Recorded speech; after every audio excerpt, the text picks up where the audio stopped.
Room rent capping एक limit है जो आपके इंश्योरेंस पॉलिसी पे लगी हो सकती है। कई बार हॉस्पिटलाइजेशन के टाइम हम ये रियलाइज नहीं करते कि रूम रेंट कैपिंग का इम्पैक्ट क्या होगा हमारे फाइनल बिल पे। जब हम हॉस्पिटल जाते हैं तो कुछ सर्जरीज ऐसी होती है जहाँ पे हमें लगता है कि एक प्राइवेट रूम बेटर रहेगा, या कई बार हॉस्पिटल में रूम की अवेलेबिलिटी ही नहीं होती जिसकी वजह से हमें हायर कैटेगरी रूम लेना पड़ता है। अब जानते हैं इसका इम्पैक्ट क्या होता है। सो इंश्योरेंस पॉलिसी में एक टर्म होती है प्रोपोर्शनेट डिडक्शन, विच मीन्स कि अगर आप अपनी कैटेगरी से ज्यादा अमाउंट का रूम लेते हो तो प्रोपोर्शनेटली आपका बिल में डिडक्शन आते हैं, जैसे कि डॉक्टर की कंसल्टेशन, विजिट्स जो हो रही है, नर्सिंग चार्जेस, सर्जरी के चार्जेस, इस पे प्रोपोर्शनेट डिडक्शन लग जाता है। तो हम एक एग्जांपल लेके बात करते हैं। सपोज आपकी पॉलिसी में 5,000 की रूम रेंट कैपिंग है और किसी कारणवश आपको 10,000 का रूम लेना पड़ा, तो 50% का इम्पैक्ट आपके बिलिंग पे आ जाता है। सो सपोज आपका बिल 1 लाख का है तो आपके बिलिंग में हो सकता है कि 40 to 50,000 आपको अपनी जेब से भरना पड़े।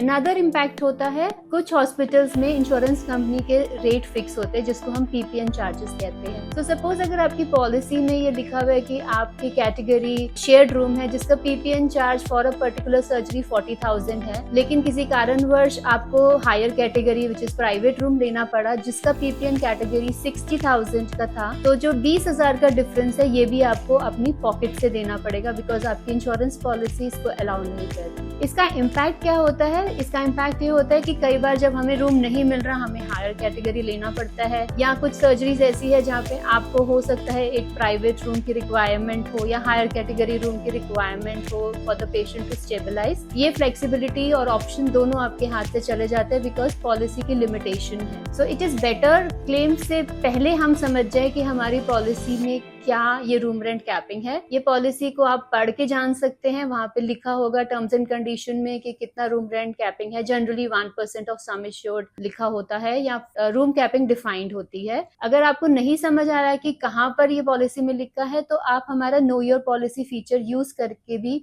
इसको डिकोड कर सकते हो। सो क्लेम से पहले जरूरी है हम जाने अपनी पॉलिसी के बारे में।